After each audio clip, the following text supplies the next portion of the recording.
धन धन सद्गुरु।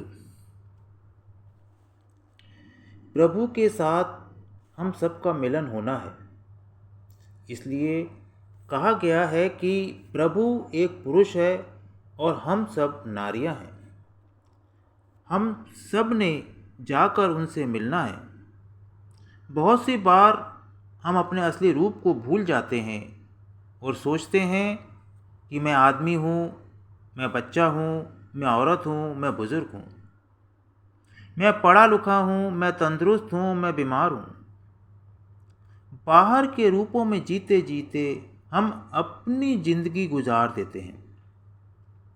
भूल जाते हैं कि प्रभु को पाने के लिए ये जरूरी नहीं कि कोई तंदुरुस्त हो, ये जरूरी नहीं कि कोई पढ़ा लिखा हो या अनपढ़ हो, ये जरूरी नहीं कि कोई अमीर हो या गरीब हो।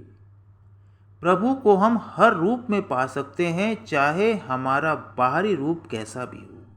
स्वामी जी महाराज लिखते हैं, जोड़ो री कोई सूरत नाम से, यह तन धन कुछ काम ना आवे, पड़े लड़ाई जाम से, जोड़ो री कोई सूरत नाम से, जोड़ो री कोई सूरत नाम से।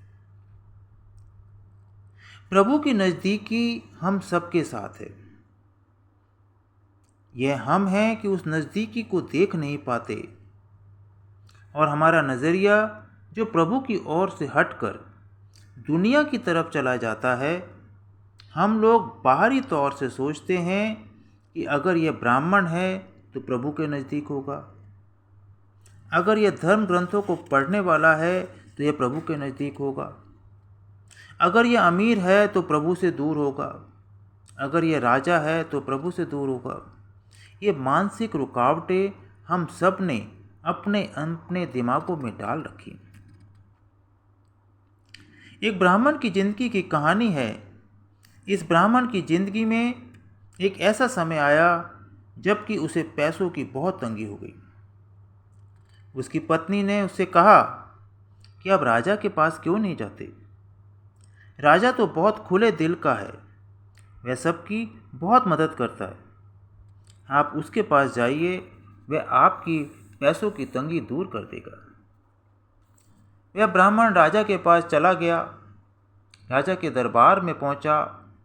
राजा ने ब्राह्मण का बहुत आदर सत्कार किया, अच्छी तरह से उसकी खातिर की और फिर जाने से पहले कहा, मुझे बहुत खुशी है कि आप यहाँ आए। आज तो आप अपनी मर्जी से यहाँ आए हैं, किसी दिन मेरी मर्जी से भी आइएगा। जब ब्राह्मण वहाँ से निकला तो वह बहुत खुश था कि राजा ने मेरी बड़ी खातिर की है। जब वह घर पहुँचा तो पत्नी ने पूछा, तुम राजा से क्या लाए हो? उसने कहा, राजा ने मेरी बड़ी खातिर की, मुझे घर भेज दिया और यह भी कहा कि अगली बार मेरी मर्जी से आना।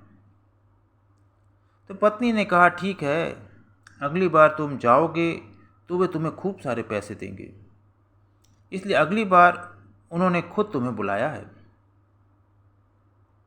यह राजा प्रजा की बड़ी सेवा किया करता था। यह देखने के लिए कि किसी को तकलीफ तो नहीं, वह वेश बदल कर अपने राज्य में घूमा करता था। अगर किसी को तकलीफ होती तो वह उसे दूर कर दिया करता। वह हर एक की मदद किया करता था। एक दिन वह वेश बदल कर जा रहा था। उसने एक गरीब का वेश धारण किया हुआ था। वह जा रहा था तो लोहार के घर के सामने से गुजरा।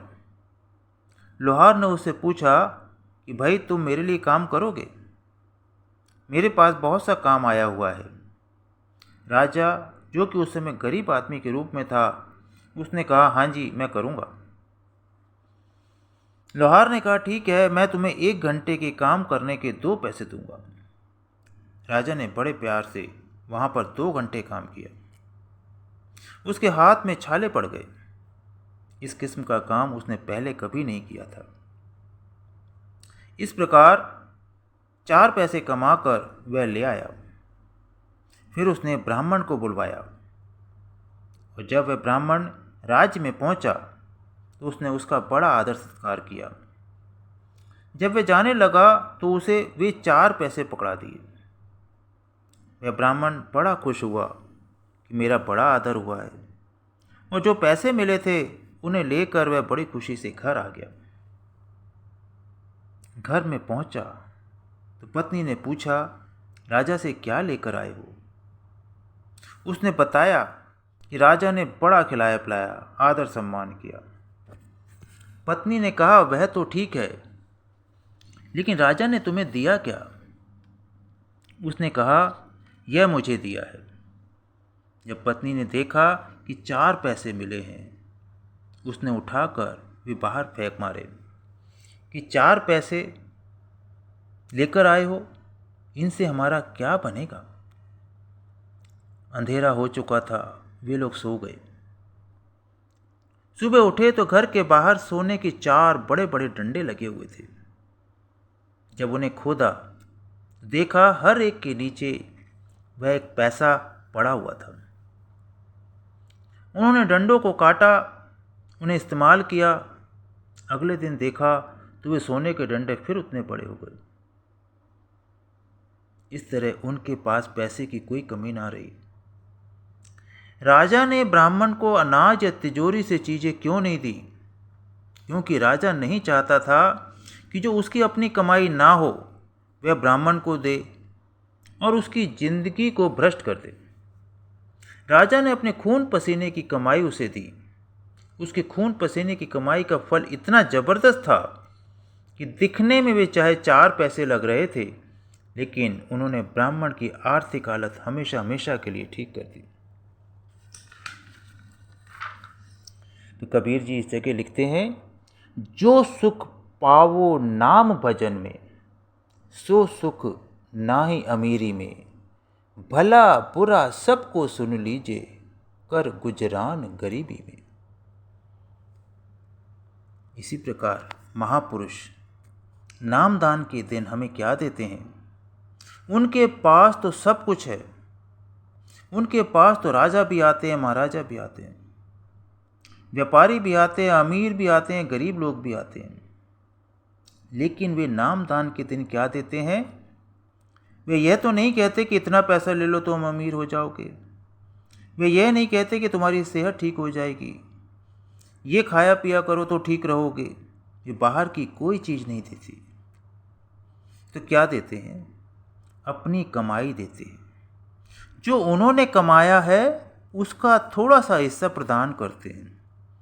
उसके बल पर, उसी के जोर पर यह 10वां द्वार खुलता है। वह पैसों से नहीं खुलता, दवाइयों से नहीं खुलता, दुनिया की चीज़ों से नहीं खुलता। जो कमाई उन्होंने की हुई है, जब उसका थोड़ा सा हिस्सा वे हमें देते हैं तो हमारी ज़िंदगी जगमग हो जाती है। हम इस धरती पर रहते हुए असलियत का अनुभव करना शुरू कर देते हैं। जब हम किसी पूर्ण महापुरुष के चरण कमलों में जाएं तो हमें क्या मांगना चाहिए? हम लोग तो बाहर की चीज़ें मांगते रहते हैं। कहते हैं, सतगुरु मिल्या दीख्या लीनी, गत मित पाई अंतरगत चीनी। सतगुरु मिले ता अखी वेखे, घर अंदर सच पाए। हमें अपनी रूह के ऊपर पड़े मन माया के पर्दों को हटाना है, तभी हम प्रभु के दर्शन कर पाएंगे। यह गैरों की दुनिया है, धोखे की दुनिया है, माया की दुनिया। अगर प्रभु की ओर ध्यान करना है तो ध्यान दुनिया से हटाना होगा। अभी हमारा ध्यान, जो हमारी आत्मा का बाहरी रूप है, बाहर की दुनिया में जा रहा है। जिस ओर वह जाता है उसी रंग में हम रंग जाते हैं। देखने की इंद्री, सूंघने की इंद्री, सुनने की इंद्री, चखने की इंद्री और स्पर्श की इंद्री, ये 5 इंद्रियां हैं जिनके जरिए हमारा ध्यान बाहर की दुनिया में जा रहा है। जिससे भी हम संपर्क करते हैं उसी से हमें कुछ ना कुछ संस्कार मिलते हैं। वे ही हमारी आत्मा को दूषित किए जा रहे हैं। तो भाई हमें करना क्या है? उनसे ऊपर उठना है। हम प्रभु को पाना चाहते हैं। प्रभु बाहर नहीं, हमारे भीतर है। हमें ध्यान बाहर से हटाकर अंदर की दुनिया में करना है। जैसे जैसे ध्यान अंदर की दुनिया में जाएगा, हम देखेंगे कि हमारी जिंदगी खुशियों से भरपूर होती जाएगी। हमारा जिंदगी जीने का नज़रिया बदल जाएगा। हमारी जिंदगी में प्रभु का प्रेम आना शुरू हो जाएगा। प्रभु का प्रेम तो हर समय हमारे साथ है, लेकिन हम उसका अनुभव नहीं करते। महापुरुष समझाते हैं, यह जो मौका मिला है, ये दुनिया की चीज़ें, दुनिया की धन दौलत कमाने के लिए नहीं मिला, बल्कि रूह को उड़ान देने के लिए, रूह को तंदुरुस्त बनाने के लिए, रूह को उसकी असली अवस्था में पहुंचाने के लिए मिला। इसलिए अभ्यास करना बहुत ज़रूरी है। शरीर को शांत करना बहुत ज़रूरी है। जब शरीर शांत होगा, मन शांत होगा, तो हम देखेंगे कि हमारे कदम रूहानियत के रास्ते पर उठने शुरू हो जाएंगे। सूरत शब्द योग का रास्ता हमारी सूरत का मिलाप शब्द में करा देता है। वह शब्द जो कण कण में समाया हुआ है, वह शब्द जो हमारे भीतर चल रहा है, वह शब्द जिसके जरिए सारी सृष्टि रची गई है। जब उसके साथ हम जुड़ेंगे, तुम्हारे कदम रूहानी रास्ते की ओर उठना शुरू कर देंगे, और जो कुछ पाने के लिए हम इस धरती पर आए हैं, वह मकसद पूरा हो जाएगा। गुरबाणी में आया है, भई परापत मानुख देहुरिया, गोविंद मिलन की ए तेरी बरिया, अवर काज तेरे कीते न काम, मिल साध संगत भज केवल नाम। आगे कहते हैं, जिन्नी नाम ध्याया गए मुसक्कत घाल, नानक ते मुख उजले केती छुटे नाल। बहुत बहुत शुक्रिया। धन सतगुरु, धन सतगुरु।